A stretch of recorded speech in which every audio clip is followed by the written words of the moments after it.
Mas bendito seja Deus, este homem me disse que muitas vezes, dezenas de vezes, centenas de vezes, ele dormiu debaixo de uma marquise de uma igreja aqui em São Paulo.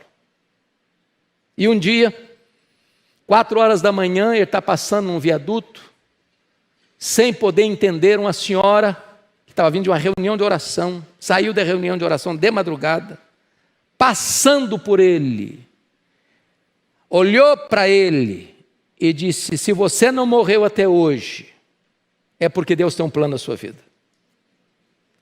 Aí ele lembrou da sua família, a ficha caiu, e naquela madrugada, a sua filha, que nunca desistiu dele, porque eles não tinham notícia dele, já tinham procurado delegacias e IMLs da vida e não encontravam, passando e abriu o vidro do carro, numa praça, olhou e olhou de novo, e olhou outra vez, mesmo sujo, maltrapilho, barbudo, com a cabeça toda encebada por mais de 15 dias sem banho.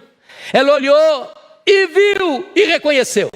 Desceu do carro, correu, abraçou e disse: papai, papai, papai. Os tempos estão sombrios, todos os sinais estão sendo dados. Acorde enquanto é tempo. Jesus está voltando. Volte para ele antes. O mundo nos engana, mas a verdade é uma só: deste mundo nada se leva. Não se deixe mais ser enganado pelos emissários de Satanás. Nosso propósito aqui neste canal é te convidar, todos os dias, para essa reflexão.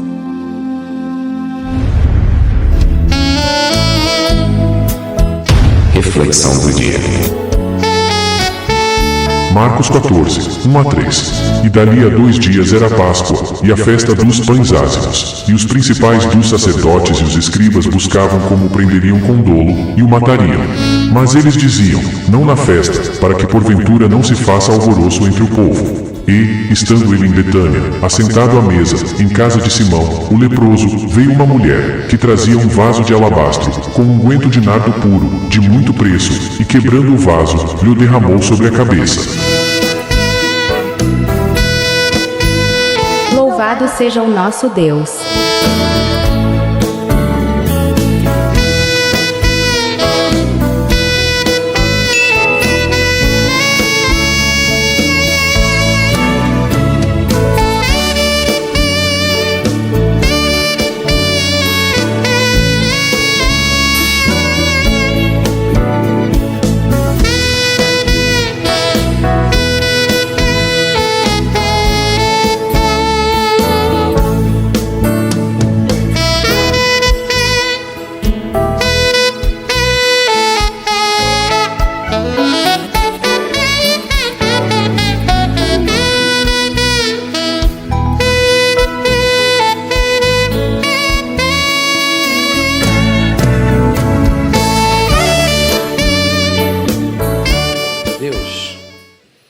No Evangelho de Jesus Cristo, conforme o relato de Lucas, Lucas capítulo 15.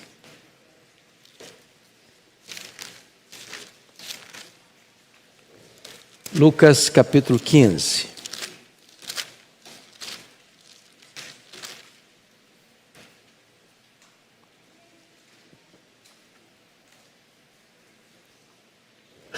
Para entendermos o contexto, nós vamos ler os versos 1 e 2, e depois leremos a partir do verso 11. Aproximavam-se de Jesus todos os publicanos e pecadores. Repete comigo: todos os publicanos e pecadores. Para o ouvir. E murmuravam os fariseus e os escribas, dizendo: este recebe pecadores e come com eles. Aí Jesus conta a primeira parábola, dos versos 3 a 7, a parábola da ovelha perdida. Depois conta a parábola da dracma perdida, dos versos 8 a 10. E no verso 11 prossegue. Continuou: certo homem tinha 2 filhos. O mais moço deles disse ao pai: pai, dá-me a parte dos bens que me cabe. E ele lhes repartiu os haveres. Passados não muitos dias, o filho mais moço, ajuntando tudo o que era seu, partiu para uma terra distante e lá dissipou todos os seus bens, vivendo dissolutamente. Então, ele foi e se agregou a um dos cidadãos daquela terra, e este o mandou para os seus campos a guardar porcos. Ali, desejava ele fartar-se das alfarrobas que os porcos comiam, mas ninguém lhe dava nada. Então, caindo em si, disse: quantos trabalhadores de meu pai têm pão com fartura, e eu aqui morro de fome? Levantar-me-ei, irei ter com meu pai, e lhe direi: Pai, pequei contra o céu e diante de ti. Já não sou digno de ser chamado teu filho. Trata-me como um dos teus trabalhadores. E levantando-se, foi para seu pai. Vinha ele ainda longe quando seu pai o avistou. E compadecido dele, correndo, o abraçou e beijou. E o filho lhe disse: Pai, pequei contra o céu e diante de ti. Já não sou digno de ser chamado teu filho. O pai, porém, disse aos seus servos: trazei depressa a melhor roupa, vestiu, ponde-lhe um anel no dedo e sandálias nos pés. Trazei também e matai o novilho cevado, comamos e regozijemo-nos. Porque este meu filho estava morto e reviveu, estava perdido e foi achado. E começaram a regozijar-se. Amém? Eu quero conversar um pouco com vocês hoje sobre o filho pródigo. Esta talvez seja a parábola mais conhecida, mais decantada, mais bela e mais eloquente proferida pelo Senhor Jesus. Esta é uma das pedras mais preciosas na coroa do nosso Redentor, no que tange ao seu ministério de ensino. Esta parábola é um luzeiro a brilhar na constelação das outras parábolas que Jesus contou. E por que Jesus conta essa parábola? O contexto está nos versos 1 e 2. Porque está escrito que aproximavam-se de Jesus todos os publicanos. E é digno de nota o destaque todos, não alguns, não a maioria, mas todos os publicanos. E também pecadores, para o ouvir. E quando essas pessoas que eram tidas pelos religiosos mais restritos, rigorosos, tradicionais, legalistas, chamados fariseus e escribas, e eles olham essa cena, os publicanos, cobradores de impostos vindo, os pecadores vindo e querendo ouvir Jesus, e Jesus os recebendo, ensinando a eles, eles ficam chocados, escandalizados, perplexos, e afirmam, num tom de censura: este recebe pecadores e come com eles. Em outras palavras, esses escribas e fariseus se julgavam melhores do que essas outras pessoas e achavam que Deus só podia amar gente parecida com eles.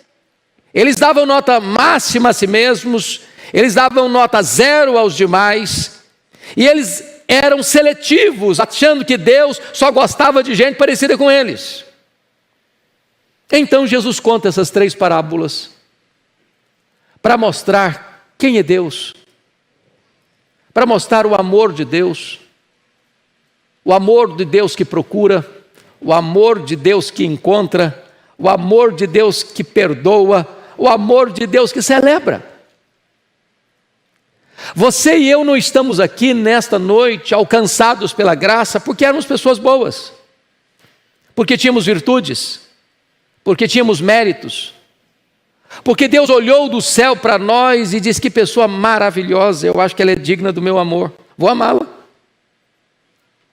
Não, Deus amou você e a mim quando éramos fracos, quando éramos ímpios, quando éramos pecadores, quando éramos inimigos dele.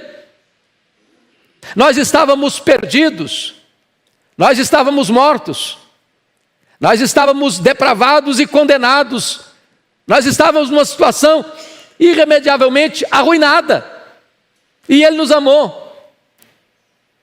E Jesus está mostrando aqui que o amor do Pai Está estendido a você e a mim. Então, depois de contar as duas parábolas da ovelha perdida e da dracma perdida, e você percebe que tanto a ovelha perdida é procurada, quanto a dracma perdida é procurada, quanto o filho perdido é também aguardado, e sempre numa proporção cada vez mais progressiva, porque na primeira você tem de 100 um, na segunda você tem de 10 um, e agora na terceira parábola de 2 um.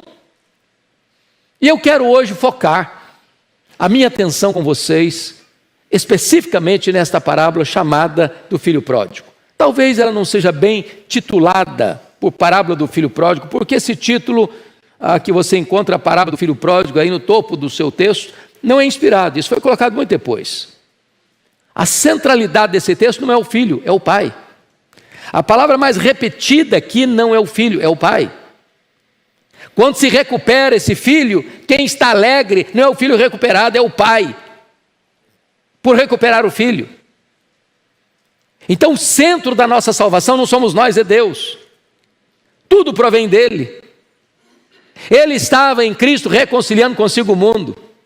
Ele planejou, ele executou e ele vai consumar a nossa salvação, para que toda a glória da nossa salvação pertença a ele. Mas com os olhos voltados agora para esta parábola, chamada então parábola do filho pródigo, eu quero destacar que esse moço, representando aqui os publicanos e pecadores, retrata 4 períodos ou 4 fases muito claras, muito nítidas na sua vida. A primeira delas, eu chamo de: ele era um moço feliz, inconscientemente, na casa do pai. Veja você que ele tem o pai, ele tem um irmão, ele tem uma casa, ele tem mesa, ele tem pão com fartura, ele tem gente para servi-lo, nada lhe falta. Ele tem afeto, ele tem amor, ele tem cuidado, ele tem provisão, ele tem sustento, ele tem honra, ele tem herança, ele tem futuro, ele tem tudo. Mas aqui entra um dos pontos mais críticos da vida do ser humano, que é a questão da insatisfação. Insatisfação. É quando você olha e não valoriza o que você tem. Se você olhar a história bíblica, por que houve uma queda no céu? Por que Lúcifer foi lançado do céu? Porque ele, embora sendo feito um querubim da guarda, um anjo de luz, estava insatisfeito e queria ser igual a Deus e acima dos outros anjos. De repente ele não se satisfez com aquilo que tinha. Por que Adão e Eva caíram no Éden? Eles estavam no paraíso, num lugar perfeito, criados perfeitos, tendo comunhão com Deus perfeito. Mas de repente um sentimento de insatisfação introduziu-se no coração deles.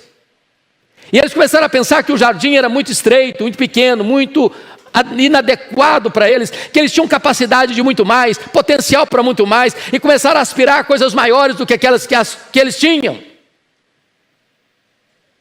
Quantas vezes na vida prática nossa, nós entramos por corredores escuros e perigosos, e sombrios e escorregadios, porque a gente começa a ficar insatisfeito com a vida, com a família, com o casamento, com os filhos, com os pais, com a casa, com a igreja, com o local onde vivemos. E quando esse sentimento é introduzido no coração, a vida perde o sabor. A mesa farta não faz sentido mais. Ter roupa limpa não satisfaz mais. Ter uma cama macia para dormir não satisfaz mais. Ter a companhia de pai, de mãe, de irmãos não satisfaz mais. De repente tudo aquilo que Deus pôs na sua mão parece que não faz mais sentido. O drama desse moço é que ele era feliz, mas não sabia. Ele tinha tudo, mas não valorizava nada. E quantas vezes, meus irmãos, esse é o drama ainda hoje. Ainda hoje.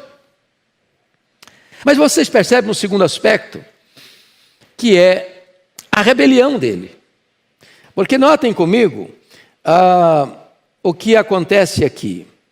Versículo 12: o mais moço deles disse ao pai: Pai, dá-me a parte dos bens que me cabe. E ele lhe repartiu os haveres. Bom, quando você vai estudar a cultura judaica e ver o que está por trás desse pedido, não era legítimo fazer esse pedido. Não era tempestivo em fazer esse pedido. Não era a hora certa de fazer esse pedido, porque herança era dada aos filhos com a morte dos pais. Era natural. Ele usufruiu o que o pai deixou. Mas pedir antecipadamente herança, ele está dizendo: olha, pai, eu sei que eu só tenho direito depois que o senhor morrer, mas como para mim o senhor já não importa mais, a minha vontade, o meu desejo, o meu prazer, a minha aspiração é maior do que a tua própria vida, então para mim o senhor já está morto no meu coração e eu quero o que é meu, o que me cabe. A insatisfação é o primeiro estágio da rebelião. Aqueles que não estão satisfeitos com a vida, às vezes dão cabo da vida. Aqueles que não estão satisfeitos com o lar, abandonam o lar. Aqueles que estão insatisfeitos com o casamento, deixam o casamento. Aqueles que estão insatisfeitos com a igreja, abandonam a igreja. Esse é o drama desse menino, ele tinha tudo, mas não valorizava. Ele era feliz, inconscientemente. Ele era feliz e não sabia, na casa do pai, tendo pão com fartura.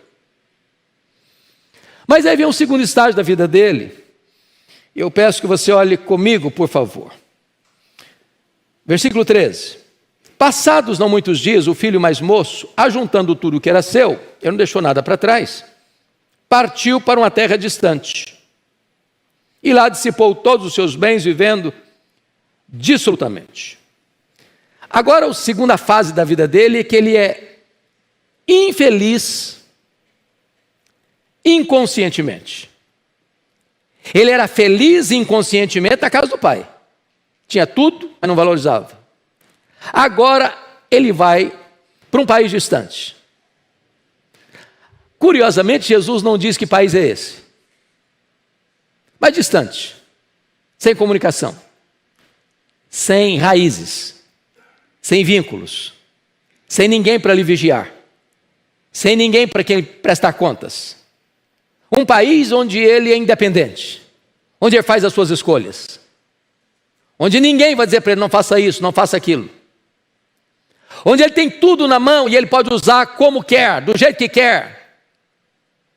E a Bíblia diz que ele então vai para esse país, para essa terra distante, e lá dissipou não parte dos bens. Ele não era um bom administrador, ele não era um bom mordomo, dissipou todos os seus bens. Mas de que maneira?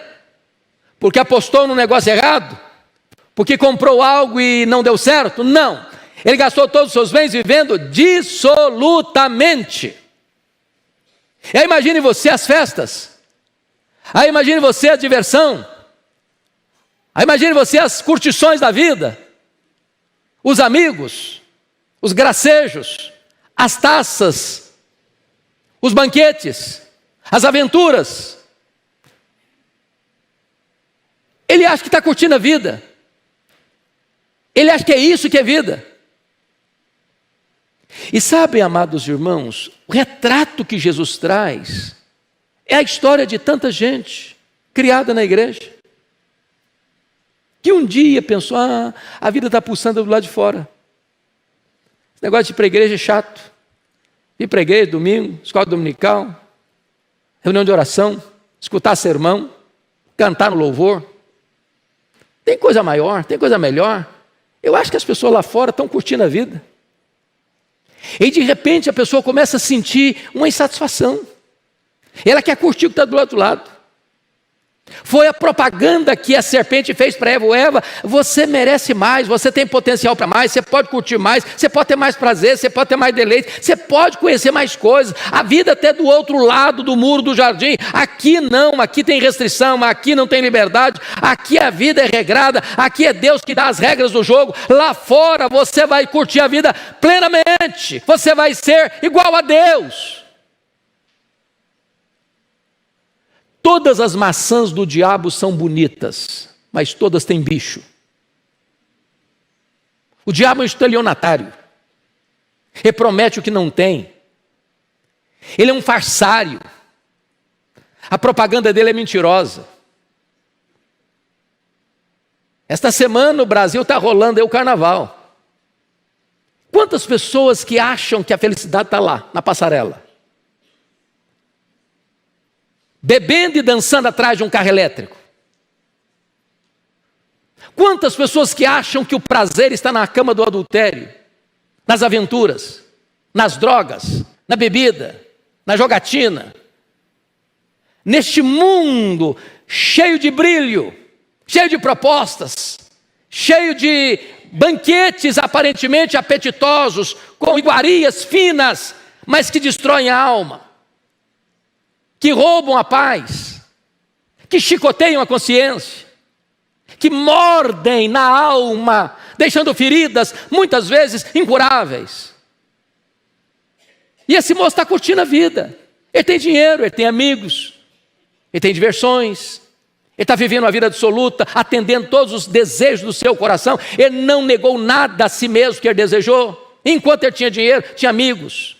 E a festa está rolando, e a vida está acontecendo, e ele acha que ele é feliz. Preste atenção nisso. O pecado, às vezes, é muito atraente. Se não fosse, as pessoas não iriam para lá. Nem sempre o diabo aparece com um tridente e com um chifre e com um rabo, dizendo, vem que eu te destruo, vem que eu te arrebento. Não, ele vai propor coisa boa. Eu vou oferecer um cardápio com variedade de iguarias. Ele vai dizer, não, pode vir. Ele promete para você prazer e dá desgosto. Ele promete para você liberdade e paga com escravidão. Ele promete para você vida, mas mata. O pecado é um engano. O pecado vai custar mais caro do que você gostaria de pagar. Ele vai reter você mais tempo do que você gostaria de ficar.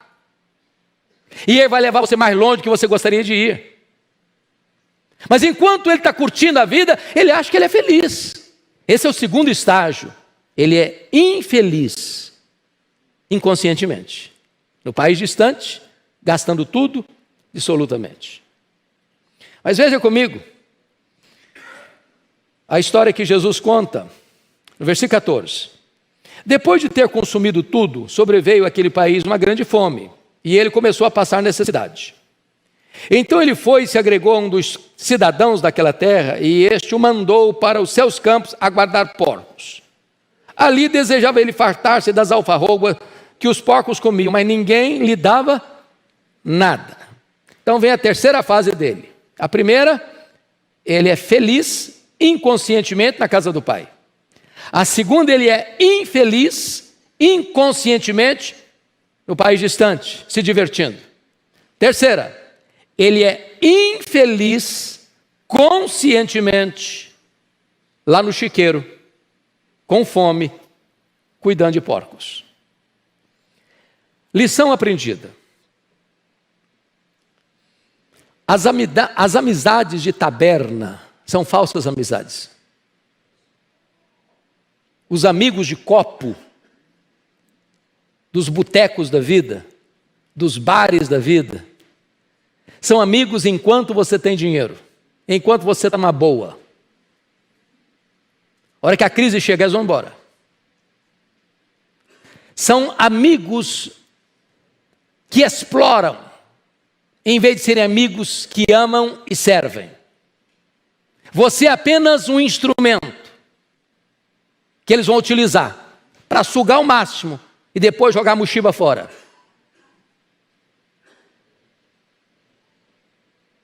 Imagine a cena que Jesus pinta deste quadro. Para um judeu, o porco é um animal imundo. Um judeu não come carne de porco, por entender que é um animal imundo. O quadro que Jesus pinta é o mais dramático, porque ele não encontra sequer um emprego digno. Ele vai estar cuidando daquilo que na mente dele, na cultura dele, é impuro. E o dinheiro acabou, e a fome chegou, e a crise bateu à sua porta, e ele não tem mais nada.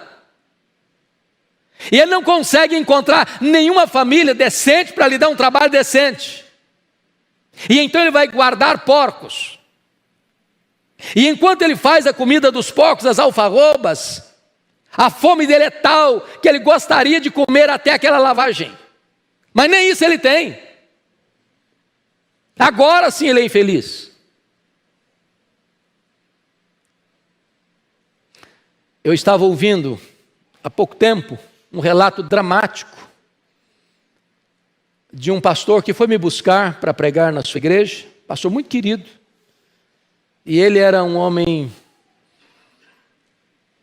comerciante, ele estava muito bem no seu trabalho, ganhando muito dinheiro, fazendo viagens e fazendo bons negócios, crescendo, aumentando o seu patrimônio, tendo uma família linda, a esposa, os filhos pequenos. E um dia, ele me contando, pararam num hotel para dormir, várias pessoas da sua empresa, e ele inadvertidamente entra no banheiro, e os seus colegas de trabalho estavam cheirando cocaína. E eles disseram: olha, é uma curtição legal, quer experimentar? Está à sua disposição. Sem reflexão, não, qualquer. Ele experimentou. Cheirou a primeira vez, já ficou cativo. Cheirou a segunda vez, a terceira vez, começou a mentir para a esposa, a vida começou a ficar bagunçada, começou a perder dinheiro, a vida já não estava mais legal, a cabeça já estava ruim. Chegou um momento em que havia brigas dentro de casa, ele mentindo para a esposa, ele dizendo que estava num lugar, estava no outro, estava fazendo uma coisa, estava fazendo outra. Chegou um momento em que a vida dele virou um inferno, e cada vez mais prisioneiro das drogas. Quando ele percebeu que não tinha mais saída para ele, ele me disse, peguei minha mala, enchi de roupa e disse para minha família: vou fazer uma viagem. E a viagem que ele fez foi para as ruas de São Paulo. Morou 7 anos nas ruas de São Paulo, debaixo dos viadutos, injetando drogas, vivendo uma vida de mendicância, sujo, passando até 15 dias sem tomar um banho, no submundo das drogas. O que ofereceram para ele foi uma curtição, foi um prazer, foi uma aventura. E nem tinha percebido ele que aquela proposta, talvez vantajosa naquele momento, para lhe dar alguma experiência nova, haveria de arruinar a vida dele, arruinar o casamento dele, arruinar a família dele, arruinar o futuro dele. Mas bendito seja Deus, esse homem me disse que muitas vezes, dezenas de vezes, centenas de vezes, ele dormiu debaixo de uma marquise de uma igreja aqui em São Paulo. E um dia, 4 horas da manhã, ele está passando num viaduto, sem poder entender, uma senhora que estava vindo de uma reunião de oração, saiu da reunião de oração de madrugada, passando por ele, olhou para ele e disse: se você não morreu até hoje, é porque Deus tem um plano na sua vida. Aí ele lembrou da sua família, a ficha caiu. E naquela madrugada, a sua filha, que nunca desistiu dele, porque eles não tinham notícia dele, já tinham procurado delegacias e IMLs da vida e não encontravam. Passando e abriu o vidro do carro, numa praça, olhou e olhou de novo, e olhou outra vez, mesmo sujo, maltrapilho, barbudo, com a cabeça toda encebada por mais de 15 dias sem banho. Ela olhou e viu e reconheceu. Desceu do carro, correu, abraçou e disse: papai, papai, papai. E abraçou o seu pai, sujo, levou para casa, deu banho, cortou o cabelo, colocou numa clínica. Ele se recuperou. E aquela igreja onde ele dormia debaixo da marquise é hoje a sua igreja. Ele é pastor desta igreja e dá o seu testemunho no Brasil inteiro. Há muitas pessoas, irmãos, que acharam que a vida estava lá fora, como esse pródigo. Quantos filhos de igreja saíram da igreja? Quantos que foram criados no Evangelho que abandonaram? Foram atraídos, foram seduzidos, foram apanhados como que numa rede, se envolveram com o que não podiam se envolver. E hoje estão nesse estágio, nesse terceiro estágio, infeliz, conscientemente. Mas Jesus cuidadosamente nos leva para a quarta fase. Eu gostaria que vocês olhassem comigo. Verso 17. Está escrito o seguinte: então, caindo em si, disse: quantos trabalhadores de meu pai têm pão com fartura e eu aqui morro de fome? Preste atenção nisso aqui. Quando esse menino, outrora insatisfeito e rebelde, cai em si e lembra da casa do pai, qual a lembrança que ele tem da casa do pai? Uma casa que tem fartura, uma casa que tem mesa posta, uma casa que tem provisão. Eu já escutei como pastor, talvez o pastor Ival já tenha escutado isso, jovens machucados, feridos pela vida, dizendo o seguinte: pastor, eu prefiro comer o pão que o diabo amassou que voltar para a casa dos meus pais. A lembrança que eu tenho é de violência, é de maltrato, é de agressão, é de injustiça. Me permita fazer essa pergunta. Se os seus filhos pudessem dizer uma palavra sobre a sua casa, você pai, você mãe, do que eles lembrariam? Que marca nós temos deixado na nossa casa? Quando ele cai em si e se lembra da casa do pai, ele diz: quantos trabalhadores na casa do meu pai têm pão com fartura? Ele não está nem pensando, os empregados da casa, os funcionários da casa, os secretários da casa, tinham pão com fartura. Havia generosidade naquela casa, havia humanidade naquela casa. E diz o texto que depois que ele reconhece isso, enquanto reconhece que a realidade dele era morrer de fome, ele tomou a decisão: levantar-me-ei, irei ter com meu pai, e lhe direi: pai, pequei contra o céu e diante de ti, já não sou digno de ser chamado teu filho, trata-me como dos teus trabalhadores. Eu não sei se nesta noite eu estou falando para algum pródigo, alguém que se afastou dos caminhos de Deus, alguém que se afastou da família e alguém que mergulhou a sua alma num pântano de dor e de desespero. Eu quero dizer para você nesta noite que está na hora de voltar. Está na hora de voltar. Eu quero dizer para você que está nos assistindo agora, não importa onde você esteja, no Brasil ou no mundo, está na hora de voltar para a casa do Pai. Chega de sofrer. Quando o Pai é o Pai de amor, de graça, e que está com os braços estendidos para receber e perdoar você. O ponto importante a destacar aqui é decisão. Você não é o que você pensa, você não é o que você sente, você não é o que você fala, você é o que você decide. De nada adianta você vir a um culto e você celebrar aqui e ouvir a palavra de Deus e voltar para casa e não tomar nenhuma decisão. Esse moço tomou essa decisão: levantar-me-ei, levantar-me-ei. Não para fugir do meu pai, não para fugir mais de casa, não para me afastar ainda mais, não porque não, eu errei, não tem mais chance para mim, não, eu errei, agora não há mais oportunidade para mim. Não, ele toma uma decisão para voltar para a casa do pai, para voltar para os braços do pai. O diabo às vezes é astuto. Ele tem duas artimanhas. A primeira é: peca, peca, vai ser bom, peca, peca, é aqui, está gostoso, é agora, aproveita a oportunidade, é isso, vai lhe dar prazer, vai lhe dar muita coisa boa. Depois que você peca, ele diz: agora não tem mais jeito não, agora você está preso, agora você está perdido, agora você está acorrentado, agora você não sai mais dessa. Sai sim, sai sim. O Deus a quem servimos é o Deus que perdoa, é o Deus de toda graça, é o Deus da segunda oportunidade, é o Deus que hoje está aqui para restaurar a sua vida, para recuperar a sua vida, para salvar você, para perdoar você, para lhe dar uma nova oportunidade, para começar uma nova vida para a glória do seu nome. Mas notem comigo, que quando ele toma essa decisão, ele ensaia um pedido de perdão.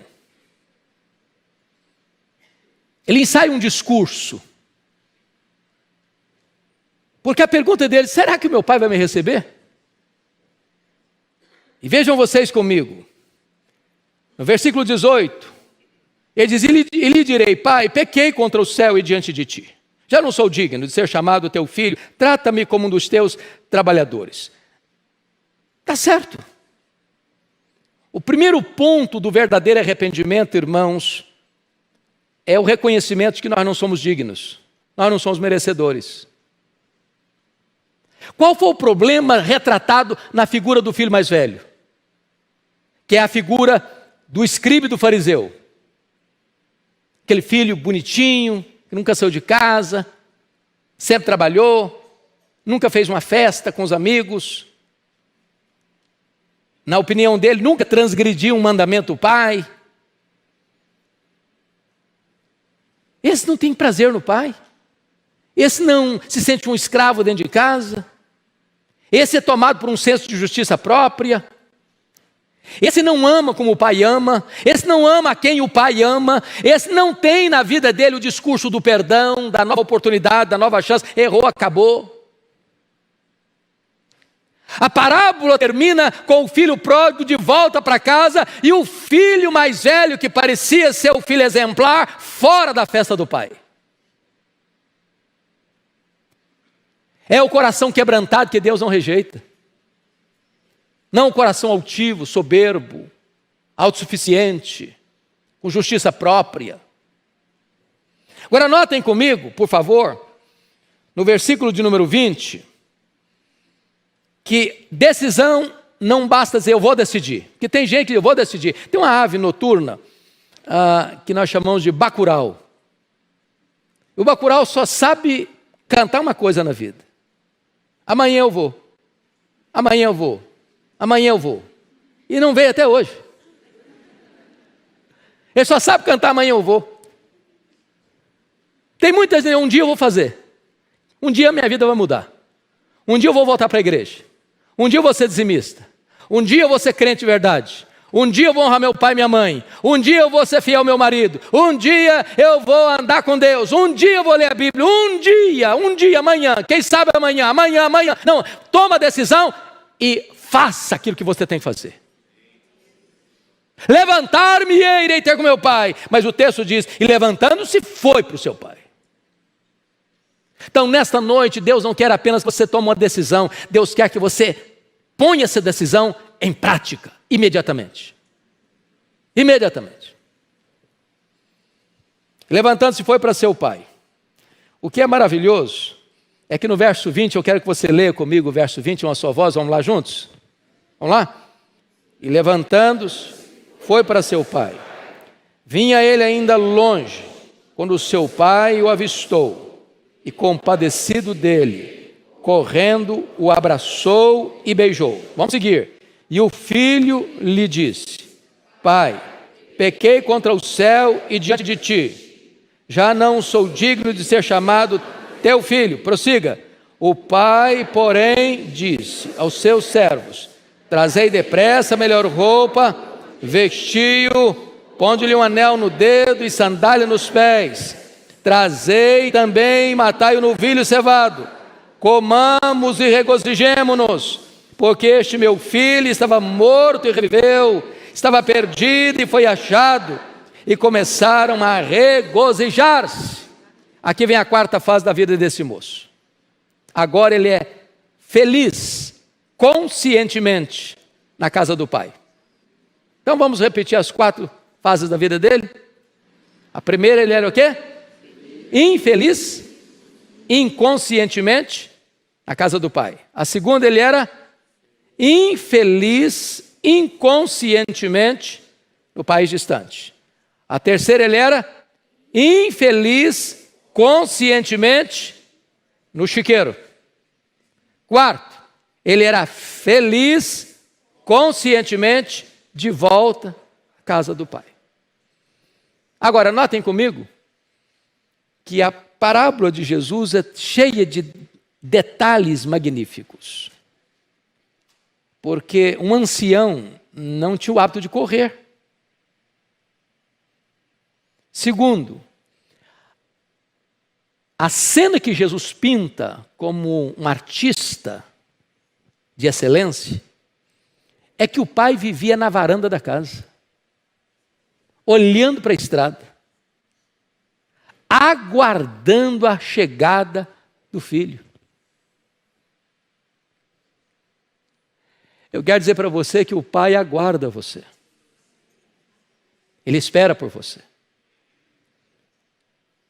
Mas talvez, eu estou falando para crente, que o pai está aguardando para uma vida mais plena. Talvez você está sendo uma crente meia boca. Deus aguarda você para uma vida plena. Plena. E o que é curioso é que o pai interrompe o discurso dele. O pai não permite que ele fale assim, trata-me como um dos teus trabalhadores. Não, o pai interrompe. Quando o pai perdoa, ele perdoa mesmo. Deus não diz para você, olha, você fez um monte de coisa errada, agora eu vou te perdoar, mas olha, você vai ser agora só receber metade das bênçãos, porque você não recebe tudo mais não, porque você perdeu. Deus está restaurando você por completo. Deus está lhe dando uma nova chance, uma nova oportunidade. E é curioso que enquanto o filho confessava, pai, pequei contra o céu diante de ti, já não sou digno de ser chamado teu filho, e antes ele emendar para dizer, trata-me apenas como um dos teus trabalhadores, o pai não fala mais com o filho, o pai tem pressa e diz para o seu servidor, vai lá, corre, traz roupa nova, traz sandália, traz anel, e vai lá e mata o bezerro cevado. O bezerro cevado, gente, é aquele bezerro que era tratado assim a pão e mel. Para o dia mais esperado, para o dia mais desejado, para a festa mais celebrada da família, corre lá, mata o bezerro cevado, está na hora da gente celebrar, porque este meu filho estava perdido e foi achado, estava morto e reviveu. Esta é a graça do nosso Deus, este é o amor que perdoa, este é o amor que celebra a sua volta. A Bíblia diz que a festa diante de Deus, lá nos anjos, diante dos anjos de Deus, nos céus, por um pecador que se arrepende. E diz a Bíblia que começaram a se regozijar. Há um banquete esperando por você. A festa está pronta. E ainda há lugar. Talvez você que hoje precise se reconciliar com Deus. Talvez você que hoje precise voltar para a casa do Pai. Talvez você hoje que precisa de recomeçar uma nova jornada da sua vida com Jesus. O Senhor está aqui. Os portais da graça estão abertos. E o Senhor convida você para esse banquete. Meus amigos e irmãos, as coisas mundanas, às vezes, nos faz sentir que estamos vivendo um mundo de felicidades. Não nos deixam enxergar a realidade e ainda nos mantém na escuridão. É preciso que alguém nos chame a atenção dessas coisas, que nos faça acordar para a verdadeira vida essa com Jesus. O momento de despertar é agora. Pare agora e pense nisso.